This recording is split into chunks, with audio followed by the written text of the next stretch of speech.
we're back. My next guest stars in news radio each Wednesday at 9:30 on NBC. And starting tomorrow, you can hear him as the voice of Flick the Ant in A Bug's Life. Now, here's a clip of Mr. Foley getting his hair cut, his last appearance on Late Night. She won't tell us if they're committed to the show yet or not. Let me cut that gray out. You got that? Yeah. I was going to dye that. No, You can't dye the gray, can you? No, how's that? There's no better entertainment. Please welcome Dave Foley.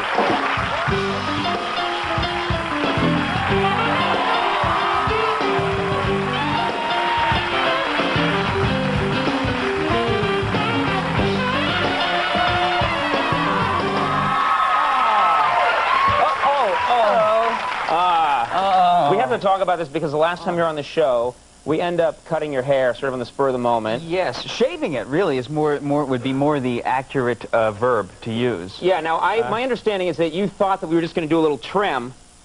Well, no, I thought we cut it. You know, the thing was, first of all, a lot of people thought it was fake. They thought I was wearing a wig or something. Right. And other people just thought it was a very great punk moment.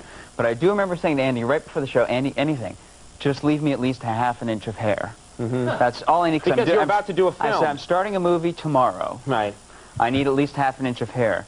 And Andy, you couldn't really see that clip. Andy shaved it right down to the skin. But it helped you get the starring role in the Mr. Clean story, yes. which is which you were after. Well, actually, I was going out to play the part of Bob Halderman in a movie called Dick. Not to be confused with the recent release of Pecker. Right. You and Garth are filthy tonight. I know. So actually, Haldeman had very short hair, so you were okay with that, It was okay, right? but they did have to work it up. They did have to, like, kind of, you know, they did have to try and make it look like there's a little... I said leave ½ an inch. You should, you know, you shouldn't give me clippers. And then go ahead. What is it? A Bug's Life. I've heard a lot about this. You play Flick the Ant. I play Flick an Ant. It's a brilliant piece of work by the guys who did Toy Story. Oh. And it's computer generated, and it's quite beautiful. We have a clip here. Yeah, so, okay. So prove it. Okay.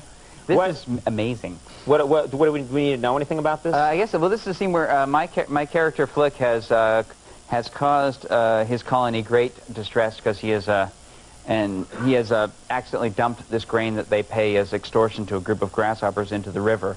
The same old story from Hollywood. I know. When will they make an original film? All right, let's take a look at this clip from A Bug's Life. Yes, he's on a quest. City.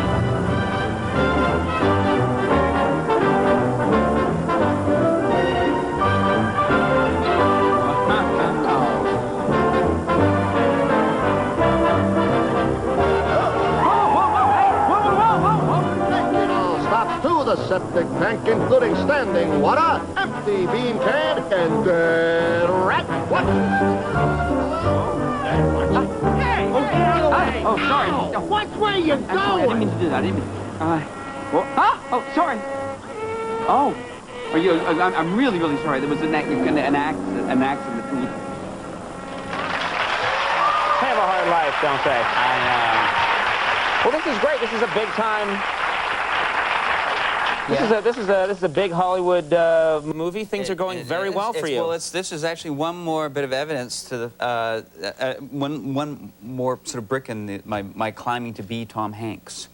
You know, the comparisons are becoming almost frightening. I mean, we've both done a movie for Pixar, Disney. Mm-hmm. We've both played astronauts. We both have our Pixar watches. Mm-hmm. We both started out doing drag. Mm-hmm. So clearly, I'm heir apparent to be the most famous man in the world.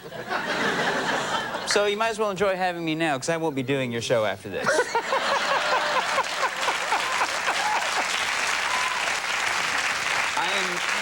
I am soon going to be so famous that I won't even be able to get out of bed.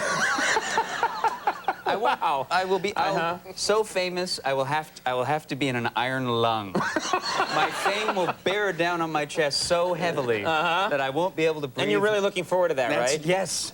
That's what it's all about, Conan. Mr. Foley, more delusion juice? Yeah. Thank you, Andy. I like delusion juice. Oh, I'm pretty. You're prettier than Tom Hanks, we think. Anything else we can get you? Or are you fine now? I'm fine.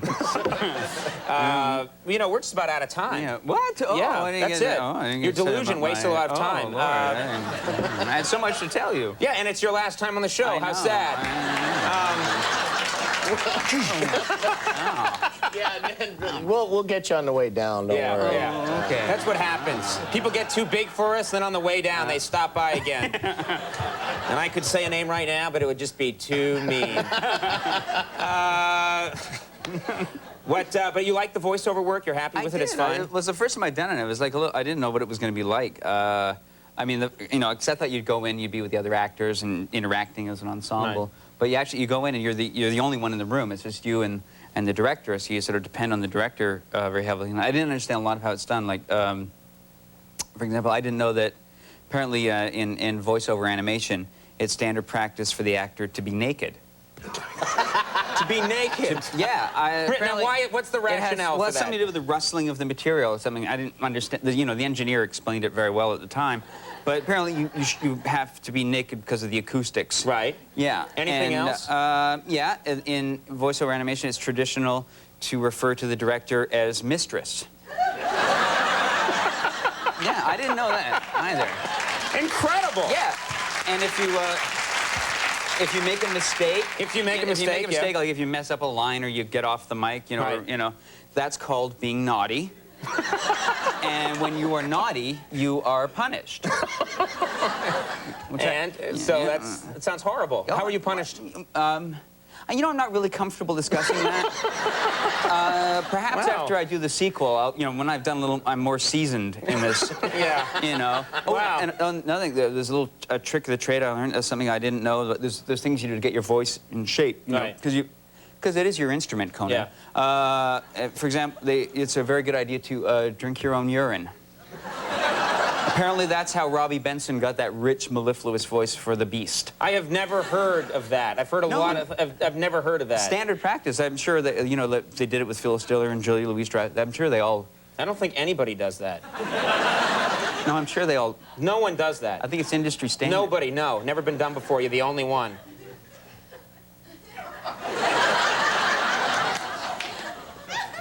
No,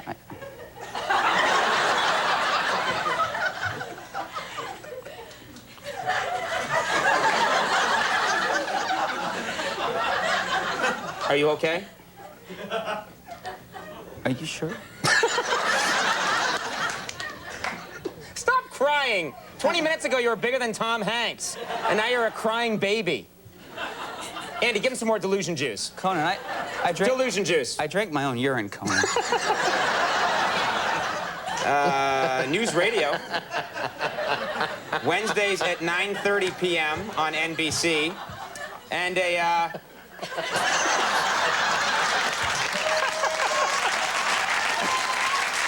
Bug's Life opens nationwide tomorrow. Why don't you just go walk that off, all right, Dave? You'll be fine. Dave Foley, everybody, his last appearance. Give him a hand. Be right back with Garth Brooks.